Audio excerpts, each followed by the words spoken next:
मेरी बहू मेरे घर की लक्ष्मी ही नहीं, मेरा गुरूर भी है। पूजा जब से घर में आई है ना, पूरा घर झिलमिला सा गया। नितिन के माँ पापा को हमेशा से एक बेटी चाहिए थी, मगर इसे किस्मत का खेल ही कहिए कि नितिन के बाद उनकी कोई औलाद हुई ही नहीं। नितिन को उन्होंने बहुत लाड प्यार से पाला था, आखिर उनका इकलौता बेटा जो था, मगर उमा जी और अमित जी के मन की चाहत हमेशा एक टिस की तरह उनके दिल में रही कि काश एक बेटी तो होती। पर जब से पूजा आई है, उनकी ये मुराद पूरी हो गई है। पूजा को तो आज तक लगा ही नहीं कि वो घर की बेटी नहीं, बहू है। पूजा को आज भी याद है वो दिन जब नितिन अपने मम्मी पापा के साथ उसे देखने आया था। तब उमा जी ने जिस तरह भरी आंखों से उसे गले लगाया, वो समझ गई कि वो एक घर छोड़कर दूसरे घर ही जा रही है। नितिन, जाना, क्यों नहीं जा रहा तू? आज तो संडे है और तू लैपटॉप पर लगा है। देख, मैंने टिकट भी बुक कर दी है। उमा जी नितिन से बोली। पर माँ, मेरी कल बहुत इम्पोर्टेंट मीटिंग है। देखो माँ, टाइम नहीं है मेरे पास। मैं अगले हफ्ते ले जाऊँगा ना, नितिन ने लैपटॉप में नज़र गड़ाए हुए कहा। उमा जी ने पूजा के चेहरे पर आई मायूसी को भाप लिया। ठीक है, तो एक काम कर, तू अपना और पापा का खाना बाहर से ऑर्डर कर दे। मैं और पूजा जा रहे हैं फिल्म देखने, उमा जी ने उठते हुए कहा। मगर माँ, आप तो कभी पिक्चर जाती नहीं, नितिन ने हैरानी से पूछा। अब जाऊंगी अपनी बेटी के साथ, तू लैपटॉप पर काम कर, उमा जी मुस्कुराते हुए बोली। अरे मैंने क्या बिगाड़ा है तुम्हारा, मैं भी चलूँगा। अमित जी भी उठ खड़े हुए। बेटा तुम बैठो, और वो क्या कहते हैं उसको, हाँ पिज़्ज़ा ऑर्डर कर लेना अपने लिए। अमित जी मुस्कुराते हुए उनके साथ चले गए और बेचारा नितिन उनको जाते हुए देखता रहा। उमा जी के तो पैरों को पंख लग गए थे। पूजा के रूप में उन्हें एक नई सहेली जो मिल गई थी, वही अमित जी को बेटी मिल गई। नितिन का तो काम ही ऐसा था कि उसे अपने मम्मी पापा के साथ ज़्यादा समय बिताने को नहीं मिलता था। उसका एक ही सपना था, ग्रीन कार्ड पाना। वो विदेश में बसने के सपने देखता था, इसीलिए दिन रात काम में डूबा रहता था। जब से पूजा आई है, उमा जी और अमित जी की ज़िंदगी में चहल पहल हो गई। अभी थोड़े समय पहले की बात थी, अमित जी के घुटने में बहुत दर्द रहता था। पूजा ने अब सख्त हिदायत दे दी, दिन भर टीवी के आगे बैठना बंद और अब से मॉर्निंग वॉक और योगा शुरू। शुरुआत में तो उन्होंने थोड़ी आनाकानी की, पर अब पूजा कहाँ आसानी से पीछा छोड़ने वाली थी। आखिरकार दोनों को ही उसकी बात माननी ही थी। वही नितिन भी बहुत खुश था कि चलो मम्मी पापा का दिल लगा रहता है। अब वो बेफिक्र होकर अपने सपने को पूरा कर सकता है। माँ, पूजा, पापा, नितिन लगभग चिल्लाते हुए आया। क्या हुआ? माँ ने पूछा। माँ, मेरा यूएस का वीज़ा लग गया है। अब मैं अगले हफ्ते ही अमेरिका जा रहा हूँ। कंपनी ने मुझे 2 साल के लिए अमेरिका भेज रही है।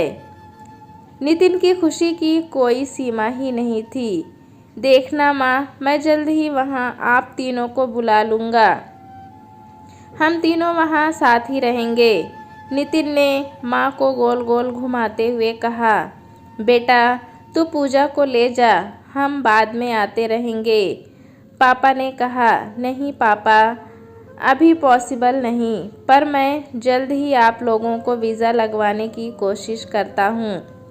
जल्द ही हम सब अमेरिका में होंगे, नितिन चहकते हुए बोला।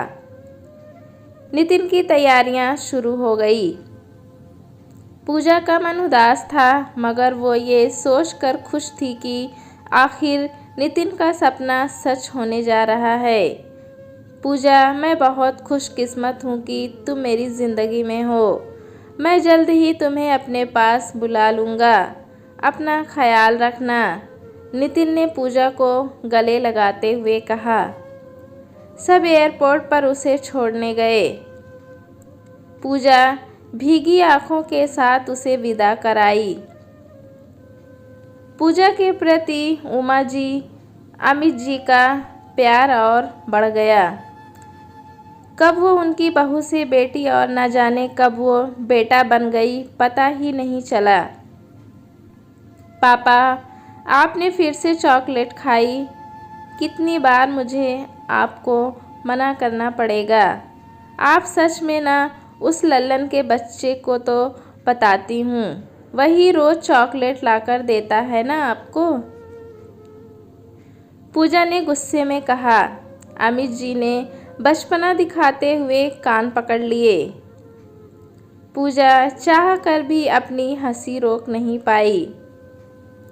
कहने को सब सही था, मगर कुछ था जो सबको खटक रहा था।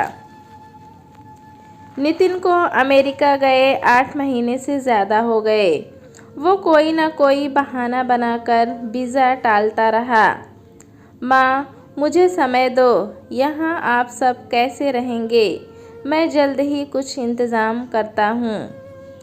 माँ, पूजा भी आपके साथ ही आ जाएगी। मैं फ़ोन रखता हूँ, मुझे काम है, नितिन ने कहा। धीरे धीरे सबके मन में एक शक होने लगा, मगर तीनों एक दूसरे के सामने चट्टान बने रहते। नितिन का फ़ोन भी आजकल कम हो गया। 1.5 साल बीत रहा था। इसी दौरान पूजा का मुँह बोला भाई अमेरिका गया। पूजा दी, मुझे आपसे कुछ बहुत ज़रूरी बात करनी है। हाँ बोलो हरी। दी, प्लीज़ आप खुद को संभालिएगा, जो मैं बता रहा हूँ। हरी ने जब कहा तो पूजा का दिल धक से रह गया। दी, जीजू ने यहाँ किसी अमेरिकन लड़के से शादी कर ली है और वो उसी के साथ रह रहे हैं। हरी ने जैसे ही कहा, पूजा को लगा दुनिया गोल गोल घूम रही है। वो गश खाकर गिर गई। उमा जी और अमित जी दौड़ कर आए। बहू की हालत देख वो लोग बहुत परेशान हो गए। नितिन, जो मैंने सुना सब सच है क्या? तुझे शर्म नहीं आई पूजा को हम सबको इतना बड़ा धोखा देते हुए? क्या इस दिन के लिए हमने तुझे पाला पोसा, पढ़ाया, बड़ा किया? अमित जी गुस्से में बोले जा रहे थे। पापा, आपने कुछ अलग तो नहीं किया। जानवर भी बच्चे पैदा करते हैं, बड़ा करते हैं, लेकिन जब उनको मंजिल मिल जाती है वो अपनी राह चले जाते हैं। पापा, मेरे सपने बहुत बड़े हैं। आप और माँ पूजा कभी भी समझ नहीं पाओगे। मैं जल्द ही डिवोर्स पेपर भेज दूंगा, नितिन ने कहा। घर में एक मातम सा छा गया। कुछ दिनों बाद जब पूजा के पिताजी पूजा को लेने आए तो उसने उनके साथ जाने से मना कर दिया। पापा, मैंने कभी ये महसूस नहीं किया कि मैं कभी अपने घर से दूर आई हूँ। ये मेरा घर है, ये मेरे मम्मी पापा हैं। मैं कैसे इन्हें छोड़कर जा सकती हूँ? नितिन ने जो किया बहुत गलत किया, मगर आज मैं इन्हें छोड़कर जाती हूँ तो ज़िंदगी भर मैं खुद को माफ़ नहीं कर पाऊँगी। अमित जी, उमा जी ने भी उसे बहुत समझाया, पर वो टस से मस नहीं हुई। पूजा ने भी जॉब शुरू कर दी। अब वो उस घर की बेटा बन चुकी थी। तीनों अपने अंदर ढेर सारा दर्द समेटे खुद को संभालने की कोशिश कर रहे थे। उमा जी की आंखें पूजा को देखकर भर आती। लगता है हमने पिछले जन्म में ज़रूर कोई पुण्य किए थे जो पूजा हमारी ज़िंदगी में आई। वो मेरी बहू नहीं, मेरा बेटा है, मेरा गुरूर है, अमित जी ने उमा जी से कहा। धीरे धीरे जिंदगी पटरी पर दौड़ने लगी। एक रात अमित जी ऐसे सोए कि अगले दिन उठ ना सके। नितिन पापा नहीं रहे। पूजा बस इतना ही कह पाई। 2 मिनट की चुप्पी के बाद जो नितिन ने कहा उसकी कल्पना पूजा सपने में भी नहीं कर सकती थी। नितिन ने आने से मना कर दिया था। उमा जी ने पूजा की आंखों को पढ़ लिया। धीरे धीरे सब रिश्तेदार इकट्ठा हो गए। ये निर्णय हुआ कि नितिन का चचेरा भाई मुकेश मुखाग्नि देगा। अर्थी सज चुकी थी। अमित जी अपनी अंतिम यात्रा पर थे। मुखाग्नि का समय आया। जैसे ही मुकेश आगे आया, उमा जी ने उसका हाथ पकड़ लिया। ये अंतिम अधिकार तो सिर्फ एक बेटा ही निभा सकता है, और जब मेरा बेटा यहाँ है तो कोई और क्यों ये करेगा, उमा जी ने कहा।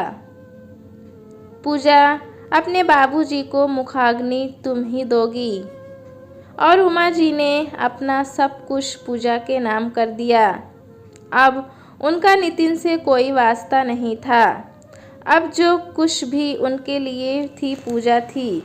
दोस्तों, कहानी कैसी लगी हमें कमेंट में ज़रूर बताएं।